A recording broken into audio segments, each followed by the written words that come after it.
بسم اللہ الرحمن الرحیم۔ بسم اللہ الرحمن الرحیم۔ سورہ ہود آیت نمبر 11 کے بعد اعوذ باللہ من الشیطان الرجیم فلعلک، بس شاید کہ آپ تارکن ترک کر دینے والے ہیں یا چھوڑ دینے والے ہیں بعض ما جو یوحا وحی کی جاتی ہے الیکا آپ کی طرف، وضائق اور تنگ ہونے والا ہے بہی ساتھ اس کے صدروں کا سینہ آپ کا، ان یقولو یہ کہ وہ کہتے ہیں لولا کیوں نہیں انزلا نازل کیا گیا علیہ اس پر کنزن کوئی خزانہ، او جاء یا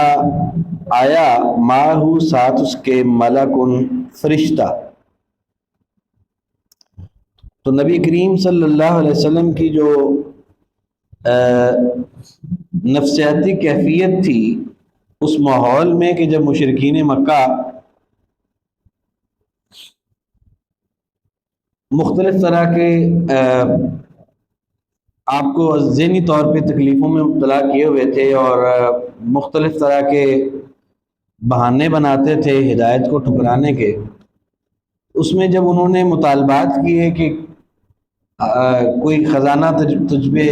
اترے، کوئی آسمان سے یا کوئی فرشتہ آئے تاکہ ہمیں یقین ہو کہ تو اللہ کی طرف سے ہے،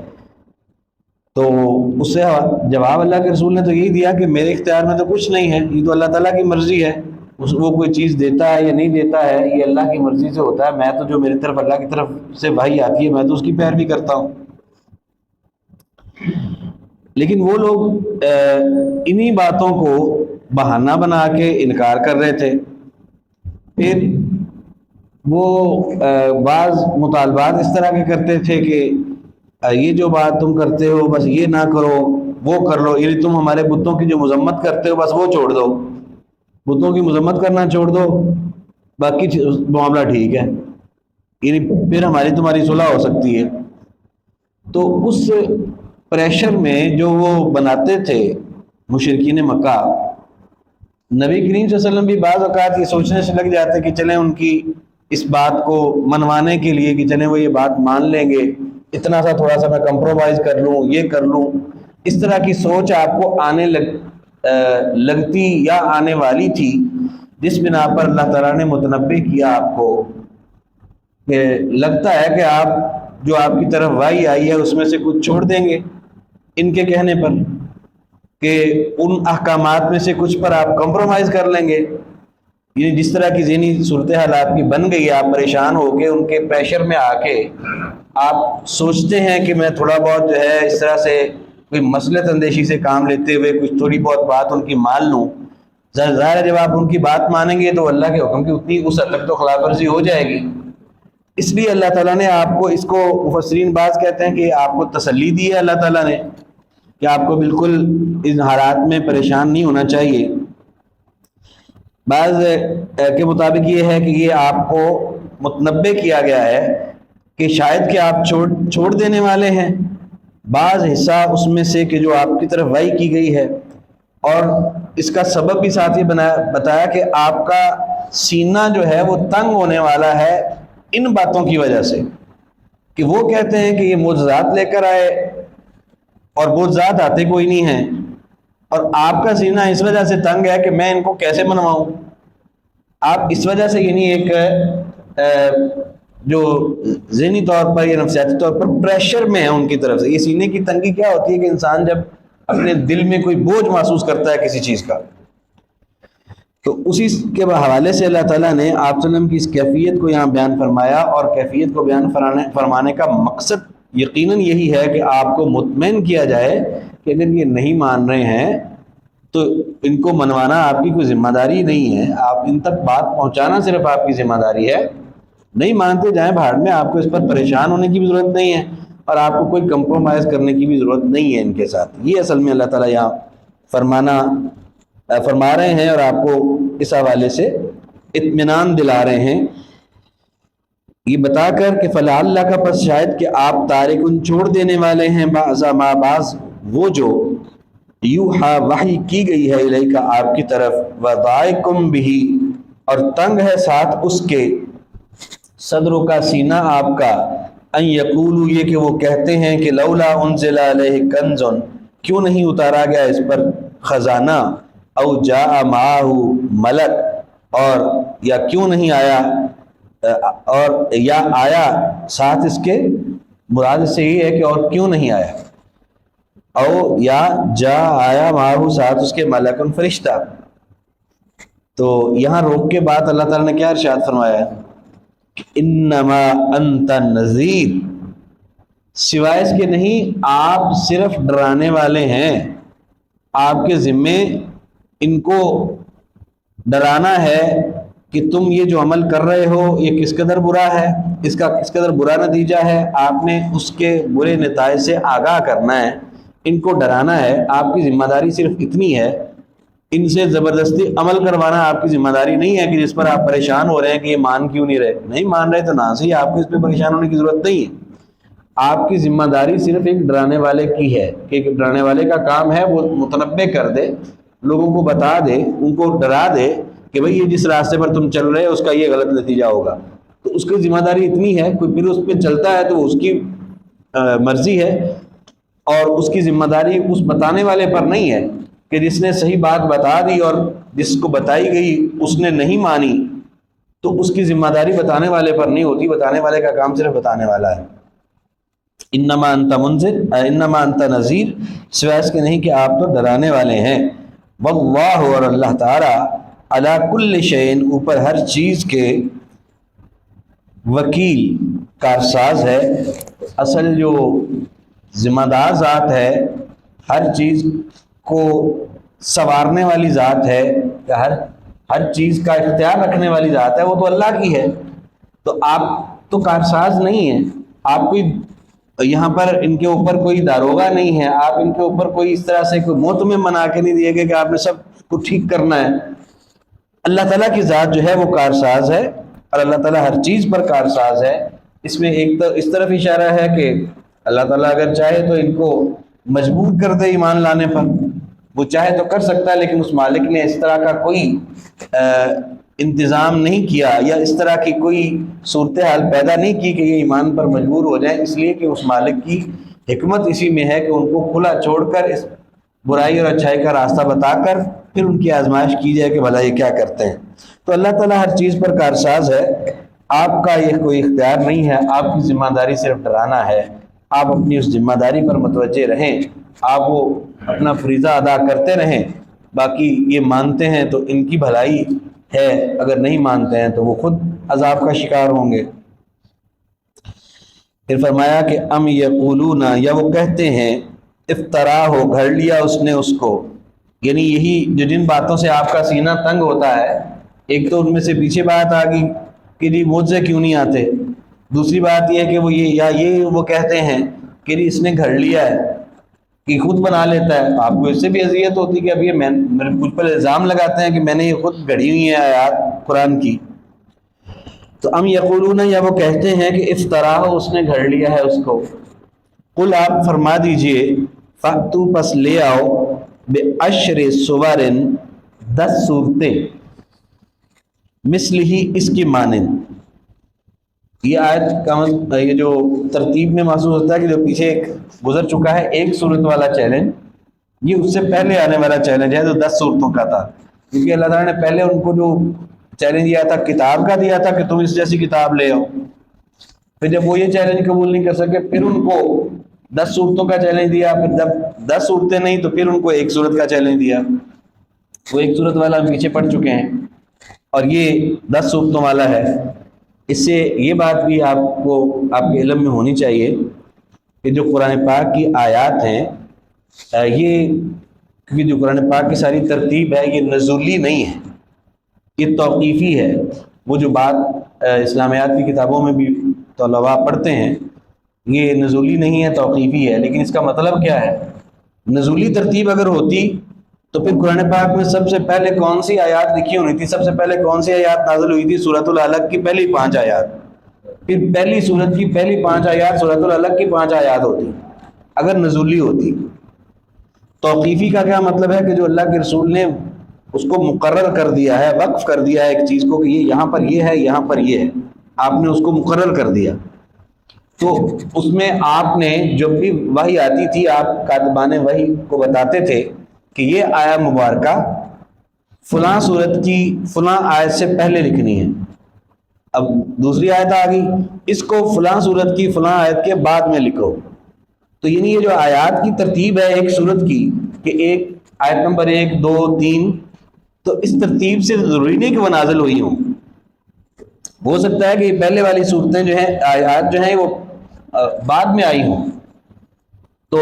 جو بعد والی ہے وہ پہلے آ گئی ہو۔ یہ اس طرح سے یعنی ہر صورت کے اندر، اور ایک ایک صورت مطلب جو مکی صورت ہے اس کے اندر ساری صورتیں مکی نہیں، ساری آیات مکی نہیں ہیں۔ بہت ساری ایسی صورتیں ہیں کہ جن کے اندر زیادہ تر آیات مکی ہیں، تھوڑی سی مدنی بھی ہیں، بعض ایسی ہیں جس میں زیادہ تر مدنی ہیں، کچھ مکی بھی ہیں۔ تو یعنی یہ آیات جو ہیں، یہ جو آپ مطلب ہوتا ہے، میں اس لیے اسی وضاحت عرض کر رہا ہوں کہ بچے سوچیں گے کہ قرآن پاک میں پہلے آ گیا ایک صورت کا، اب 10 صورت کا ہوگا، تو پہلے 10 کا آنا چاہیے تھا، پھر 1 کا آنا چاہیے تھا۔ تو یہ ترتیب اصل میں اس وجہ سے نہیں ہے کہ وہ آیات جہاں اللہ کے رسول نے جس صورت میں مقرر کر دیں وہ وہیں پر لکھی ہوئی ہیں، لہذا وہ پڑھنے میں آگے آ جائیں پیچھے آ جائیں اس سے کوئی فرق نہیں پڑتا۔ صرف ان کا جو موقع محل اللہ کے رسول نے مقرر کیا ہے، بس وہ اللہ کے رسول کا مقرر کردہ تھا، لہذا وہ وہیں پر لکھی گئیں اور وہیں پڑھی جاتی ہیں۔ اعوذ باللہ من الشیطان الرجیم۔ ام یقولون افترا ہو، یا وہ کہتے ہیں کہ اس نے گھڑ لیا ہے اس کو، قل کہہ دیجئے فَأْتُوا پس لے آؤ بِعَشْرِ سُوَرٍ 10 صورتیں مثلہ ہی اس کی مثل یا اس جیسی،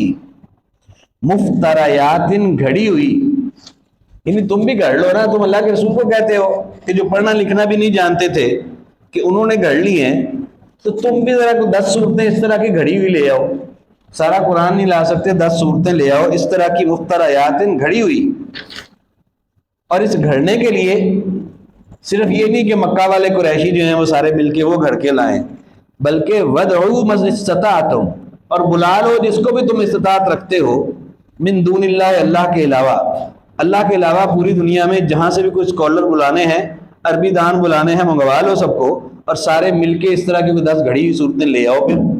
ان کنتم صادقین، اگر ہو تم سچ بولنے والے، فَإِن، پھر اگر، لم نہیں، یہ فَإِن لم اصل میں کیا ہے جی؟ فَإِن لم، بس اگر نہیں، فَإِن لم پھر اگر نہیں، یستجیبوا وہ جواب دیتے، لکم تمہارے لیے، یعنی وہ تمہارا یہ چیلنج قبول نہیں کرتے، وہ 10 صورتیں نہیں لے کے آتے،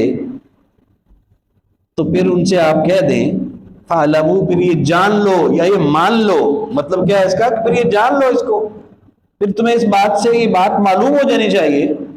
کہ جب تم سارے جہان کے اسکالر مل کر اس جیسی 10 صورتیں گھڑ نہیں سکتے ہو، تو ایک میرا وہ اللہ کا وہ بندہ کہ جو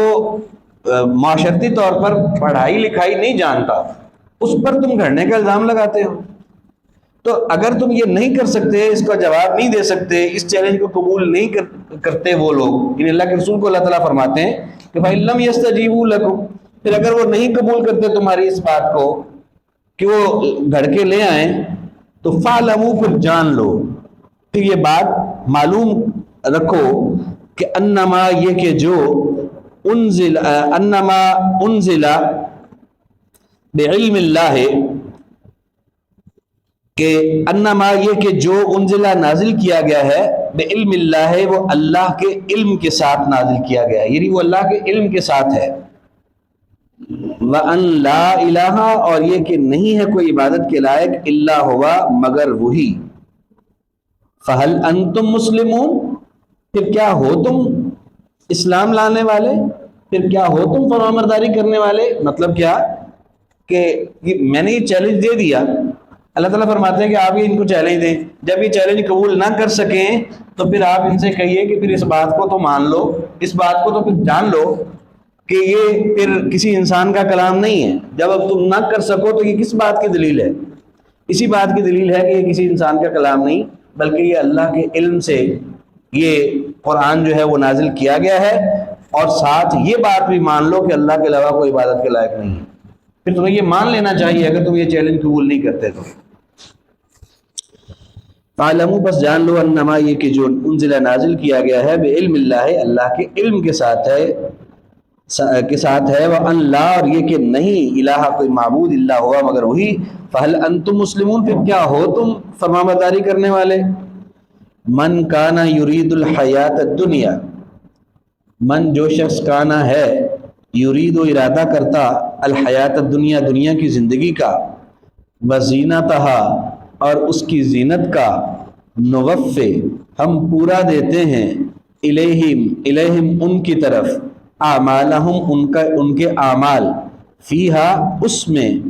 وہم اور وہ فیہا اس میں لا یبخسون نہیں کمی کیے جاتے یا کمی کیے جائیں گے. جو لوگ دنیا میں دنیا کی زینت اور صرف دنیا چاہتے ہیں آخرت کی نہ ان کو کوئی خواہش ہے نہ آخرت کی فکر ہے نہ آخرت کے بارے میں وہ پریشان ہوتے ہیں صرف دنیا چاہیے دنیا میں مقام و مرتبہ چاہیے دنیا ہی مانگتے ہیں دنیا کی خواہش ہے دنیا کے لیے پریشان رہتے ہیں. تو اللہ تعالیٰ فرماتے ہیں کہ جس کا ارادہ پھر صرف دنیا کا ہے نا اور دنیا کی زینت کا ہے ان کو پھر ہم پورا دیتے ہیں. کیا مطلب کہ جب انہوں نے سارے اعمال کیے ہی دنیا کے لیے نمازیں بھی پڑھی تو اس سوچ کے ساتھ پڑھی کہ دنیا میں میری شہرت اچھی ہوگی کہ نمازی آدمی ہے. فجر کی نماز اس لیے جماعت کے ساتھ پڑھی کہ میری آج دکانداری اچھی رہے گی جس دن میں فجر کی نماز جماعت سے پڑھتا ہوں میری دکانداری اچھی ہوتی ہے اور جس دن جماعت سے رہ جاؤں اس دن گاہک صحیح نہیں آتے میری دکانداری خراب ہو جاتی. یعنی دین کے کام کیے نیکیاں کی صرف دنیا کے لیے مطمع نظر صرف دنیا. اب وظائف دیکھ لیں اذکار دیکھ لیں لوگ کرتے ہیں. اگر اللہ کے رسول فرماتے ہیں کہ تم یہ کلمہ کہو تو اس سے پورا جو میزان ہے تول کا ترازو کا پلڑا وہ بھر جائے گا. وہ ذکر ہمیں اچھا نہیں لگتا لا الہ الا اللہ سبحان اللہ الحمدللہ اللہ اکبر وہ اذکار جس سے آخرت اچھی ہوگی جن سے جنت میں درجے بلند ہوں گے. اور اگر کوئی ذکر ہمیں بتا دے کہ یہ ذکر کرو نا تو اس سے تمہاری روزی بڑھ جائے گی تمہارے رزق میں اضافہ ہوگا وہ جناب ہم ہر جگہ سے سنتے بھی ہیں پوچھتے بھی ہیں اور اس کا بڑی پابندی بھی کرتے ہیں اس کی جس سے ہمیں دنیا کا فائدہ ہو اور وہ ذکر جس سے آخرت کا فائدہ ہونا ہے اس کی کوئی پرواہ نہیں. سورہ ملک پڑھو گے قبر کے عذاب سے بچو گے اس کی اتنی پابندی کوئی نہیں. سورہ واقعہ پڑھو گے رزق میں اضافہ ہوگا اس کی بہت سارے لوگ پابندی کرتے ہیں. یعنی دین کا کام بھی کرنا ہے تو مطمع نظر دنیا ہے. اللہ تعالیٰ فرماتے ہیں کہ جن کا یہ معاملہ ہے کہ ان کا ہر معاملے میں صرف دنیا ہی انہوں نے آگے رکھی ہوئی ہے اور آخرت سے ان کا سروکار ہی کوئی نہیں ہے ان کے بارے میں اللہ تعالیٰ فرماتے ہیں کہ ان کو پھر ہم ان کے جو دنیا جس دنیا کے لیے انہوں نے کار کیا سارا کچھ ان کے اعمال کا ہم پورے کا پورا بدلہ دنیا میں ہی دے دیں گے اور کچھ بھی کمی نہیں کریں گے پورا بدلہ ملے گا. دنیا میں یہ عزت چاہیں گے اپنی نیکیوں سے تو عزت بھی مل جائے گی. دنیا میں یہ رزق کی فراخی چاہیں گے رزق کی فراخی بھی مل جائے گی. جو عمل جس مقصد کے لیے انہوں نے کیا جس دنیا داری کے لیے کیا اس میں ہم کوئی کمی نہیں کریں گے ان کو پورا عطا کریں گے پورا دیں گے. لیکن انجام ان کا کیا ہے؟ اللہ اکبر. من کانا یرید الحیات الدنیا حیات الدنیا جو شخص ہے ارادہ کرتا دنیا کی زندگی کا وزینت اور اس کی زینت کا نوفِ الیہم ہم پورا دیتے ہیں ان کو ان کی طرف اعمالہم ان کے اعمال فیہا اس میں یعنی اس دنیا میں وہم فیہا اور وہ اس دنیا میں لا یبخسون نہیں کمی کیے جاتے. اولئک الذین یہی وہ لوگ ہیں لیس لہم نہیں ہے واسطے ان کے فی الآخرت آخرت میں الا النار سوائے آگ کے. اللہم لا تجعلنا منہم یا اللہ ہمیں ان میں سے نہ بنانا کہ جنہوں نے دنیا کی زندگی کو صرف اپنا مطمع نظر بنایا ان کے لیے آخرت میں اور کچھ نہیں ہے سوائے جہنم کے. دنیا میں ان کے جس مقصد کے لیے دنیا داری کے لیے انہوں نے جو اپنے معاملات کیے کام کیے وہ ان کو پورا مل جائے گا عزت شہرت بھی مل جائے گی سارا کچھ مل جائے گا وہ بات لمبی ہو جاتی ہے لیکن بڑی اہم باتیں ہیں جو نبی علیہ الصلوۃ والسلام نے فرمایا کہ سب سے پہلے جو قیامت کے روز جہنم میں پھینکے جائیں گے، جن پر جہنم کی آگ بھڑکائی جائے گی، کون ہے؟ شہید، سخی اور عالم۔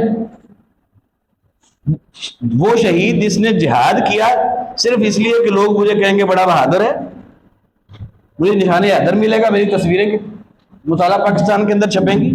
نیت یہ تھی۔ عالم کہ اس کا مقصد یہ تھا کہ علم پڑھا پڑھایا صرف اس لیے کہ مجھے علامہ صاحب اور بڑے جناب وہ فقیہ وقت ہیں اور فقیہ العصر ہیں اور فلاں اور ڈمکان ہیں، مجھے لوگ میری عزت کریں گے، پوری دنیا میں میری شہرت ہوگی، اس لیے علم پڑھا پڑھایا۔ اسی طرح سے سخی اس نے سخاوت کی ایسی کہ لوگ میں سخاوت کروں گا تو لوگ جیسے آتم بتائی کی مثال دیتے ہیں وہ لوگ میری بھی مثال دیا کریں گے۔ تو ان کو اللہ تعالیٰ یہ فرمائیں گے کہ تم نے تو صرف دنیا کی شہرت کے لیے کیا تھا، اور اللہ کے رسول فرماتے ہیں کہ اللہ تعالیٰ کہیں گے کہ اس کو اوندا کر کے جہنم میں پھینکو، شہید کو، عالم کو، سخی کو۔ جب سخاوت اس لیے کی صرف دنیا کے لیے، علم اس لیے پڑھا پڑھایا دنیا کے لیے، اور جہاد بھی اس لیے کیا صرف دنیا کی خاطر، تو پھر وہ بڑے سے بڑے عمل ہیں، یہ بہت بڑے عمل ہیں یہ، لیکن نیت اگر دنیا داری ہے تو اس کے لیے آخرت میں کچھ نہیں ہے الا النار، سوائے جہنم کے۔ اللہ تعالیٰ ہمیں اپنی نیتوں کو خالص کرنے کی توفیق عطا فرمائے، اور اللہ تعالیٰ ہمیں ریاکاری سے اور دنیا داری کے یہ جو سوچیں بن چکی ہیں، بچے نوجوان ہر وقت ان کے اوپر صرف دنیا کی زیب و زینت، فیشن، ٹرینڈز، رجحانات اور دنیا کا مقام، مرتبہ، پیسہ، عزت، بس یہی سوار ہو کے رہ گیا۔ نہ قبر کی فکر، نہ نماز کی فکر، نہ قرآن کی فکر، نہ جنت جہنم کا کوئی خیال کسی کو۔ یہی وہ صورتحال ہے جس کو اللہ تعالیٰ یہاں بیان فرما رہے ہیں کہ جس نے پھر دنیا کی زندگی اور اس کی زینت کو چاہا تو ہم اس کو اعمال کا پورا بدلہ اس کو دنیا میں دے دیں گے، کچھ بھی کمی نہیں کریں گے۔ وَهُمْ فِيهَا لَا يُبْخَسُونَ، اور وہ اس میں نہیں کمی کیے جائیں گے۔ اولئک الذین، یہی وہ لوگ ہیں، لیس لہم، نہیں ہے واسطے ان کے فی الآخرت، آخرت میں، الا النار، سوائے آگ کے، وحابطہ، اور یہ مزید ابھی بہت خطرناک یعنی یہ بات ہے کہ یہ سوچ رکھنے والے، وحابطہ، اور ضائع ہو جائے گا، ضائع ہو جائیں گے، ما صنعوا، جو انہوں نے کیے، فیہا، اس میں، وہ جو دنیا میں انہوں نے کبھی نمازیں پڑھی تھیں لوگوں کو دکھانے کے لیے، کبھی جا کے کوئی عید بقرہ عید پہ جاتے تھے، نماز میں شامل ہو جاتے تھے مسلمانوں کے ساتھ، کوئی نہ کوئی نیک کام تو کیے نا، کبھی پیسے بھی دیے لوگوں کو، زکوٰۃ بھی دی، عشر بھی دیا لوگوں کو دکھا کے، تو جو نیک کام کیے ہوں گے نا وہ سارے اس دنیا دارانہ سوچ کی وجہ سے وہ ضائع ہو جائیں گے۔ وَحَابِطَ مَا صَنَعُوا، اور ضائع ہو جائے گا جو انہوں نے کیا، فیہا، اس میں، وَبَاطِلٌ، اور باطل ہو جائے گا، ما کانو، جو تھے وہ یعملون، عمل کرتے، وہ سارے اعمال جو انہوں نے دنیا داری کے لیے نیک کام کیے تھے نا وہ سب باطل ہو جائیں گے۔ یہ صرف یہی نہیں، سورۃ الکہف میں بھی اللہ تعالیٰ نے یہی مضمون بیان فرمایا ہے، جہاں یہ فرمایا نا، اعوذ باللہ من الشیطان الرجیم، هل ننبئکم بالاخسرین اعمالا، کیا میں تمہیں خبر دوں ان لوگوں کے بارے میں جو اعمال کے اعتبار سے سب سے زیادہ گھاٹے میں ہیں؟ تو وہاں اللہ تعالیٰ نے یہی فرمایا ہے کہ وہ لوگ کہ جنہوں نے اپنی ساری زندگی کی کوششیں کھپا دی ہیں دنیا کی زندگی میں اور سمجھتے ہیں کہ ہم بہت اچھی زندگی گزار رہے ہیں، ایسے لوگوں کا وہاں بھی اللہ تعالیٰ نے یہی فرمایا کہ ان کے لیے ہم قیامت کے روز وزن ہی نہیں لگائیں گے، ان کا ترازو ہی نہیں لگے گا۔ وجہ کیا ہے کہ ان کے نیک عمل تو ضائع ہو گئے، برے برے رہ گئے۔ جب صرف برے اعمال ہیں، نیک ہیں ہی نہیں، تو ترازو کس لیے لگانا ہے؟ ترازو تو تب لگانا ہے نا کہ ایک پلڑے میں نیکیاں اور ایک پلڑے میں برائیاں ہوں۔ تو دنیا داری کی سوچ کی بنا پر سارے جو نیک عمل ضائع ہو گئے، برائیاں رہ گئیں، ترازو کی ضرورت نہیں، تو اللہ تعالیٰ وہاں سورہ کہف میں فرماتے ہیں کہ ہم ان کے لیے ترازو ہی نہیں لگائیں گے۔ تو بہرحال یہاں بھی یہی فرمایا کہ وَحَبِطَ مَا صَنَعُوا، اور ضائع ہو جائے گا جو انہوں نے کیا، فیہا، اس میں، باطل، اور باطل ہو جائے گا، ما کانو، جو تھے وہ یعملون، عمل کرتے۔ وقت کے لحاظ سے تو کافی ہے، ویسے میں چاہ رہا تھا ایک آیت اور پڑھ لیتے۔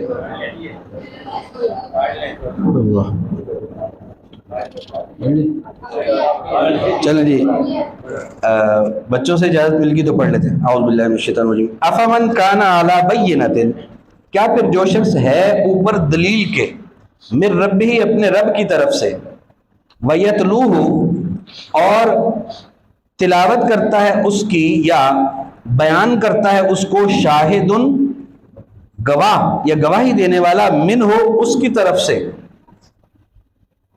ومن قبلہ اور اس سے پہلے کتاب موسیٰ، موسیٰ علیہ السلام کی کتاب بھی ہے اماماً پیشوا کے طور پر، ورحمتاً اور رحمت کے طور پر۔ اب یہاں اصل میں عربی کے کلمات میں وہ جملہ پورا نہیں ہے، اصل میں جو عربی کا جو ایک بیان کا انداز ہے اس اعتبار سے بات ہوئی ہے، یعنی کیا وہ شخص جو دلیل پر ہو اور اس کی طرف سے اللہ کی طرف سے شہادت بھی آ چکی ہے اور اس کے بارے میں موسیٰ علیہ السلام کی جو کتاب پہلے گزر چکی ہے اس نے بھی اس بات کی گواہی دی ہے، وہ زیادہ سچا ہے، وہ درست ہے یا تم ہو؟ اصل میں یہ ہے، یہاں پر وہ تم ہو والے الفاظ یہاں پر آئے نہیں ہیں، لیکن یہ ایک بیان کا اسلوب ہے عربی میں کہ اس میں بات جو ہے وہ خود ہی انڈرسٹوڈ ہوتی ہے کہ اس کا مطلب یہ ہے، اور وہ یہی ہے کہ کیا وہ شخص جو دلیل پر ہے اپنے رب کی طرف سے، اور وہ کون ہے؟ اللہ کے رسول، صحابہ کرام، وہ اللہ کی طرف سے دلیل پر ہیں، اس پر گواہی دی ہے ایک گواہ دینے والے نے، بیان کیا ہے اس کو ایک گواہ دینے والے نے اس کی طرف سے، کس نے؟ قرآن نے، اللہ کی طرف سے قرآن نے رسول اللہ صلی اللہ علیہ وسلم کی رسالت کی گواہی دی ہے، وہ خود بھی دلیل پر ہیں۔ اور پھر تیسری بات یہ ہے کہ ان کے بارے میں وَمِن قَبْلِهِ کتاب موسیٰ، اس سے پہلے موسیٰ علیہ السلام کی کتاب بھی ہے، تورات بھی ہے، اس نے بھی گواہی دی ہے آپ صلی اللہ علیہ وسلم کے حوالے سے، اماماً پیشوا کے طور پر، ورحمتاً اور رحمت۔ اولئک یہی لوگ ہیں یؤمنون بہ جو ایمان لاتے ہیں ساتھ اس کے، یعنی جو لوگ دلیل پر ہیں وہی ایمان لاتے ہیں اللہ کے رسول پر، جو واضح دلیل پر ہیں، جن کے بارے میں گواہی دی ہے قرآن نے، جن کے بارے میں گواہی دی ہے تورات نے، اولئک یہی لوگ ہیں یؤمنون بہ جو ایمان لاتے ہیں ساتھ اس کے، ومن یکفر بہ اور جو انکار کرتا ہے ساتھ اس کے، من الاحزاب گروہوں میں سے، یعنی یہ جو انسانوں کے گروہ ہیں ان میں سے جو لوگ اللہ کے رسول کا انکار کرتے ہیں، جو دلیل پر ہیں، جو اچھے لوگ ہیں وہ تو مانتے ہیں اس کو، لیکن جو انکار کرتا ہے اس کا، من الاحزاب گروہوں میں سے، فالنار موعدہ بس آگ ہے اس کے وعدے کا مقام، یعنی اس سے جس مقام کا وعدہ کیا گیا ہے، اللہ کے رسول کو نہ ماننے والے شخص سے جس چیز کا وعدہ ہے وہ کیا ہے؟ آگ۔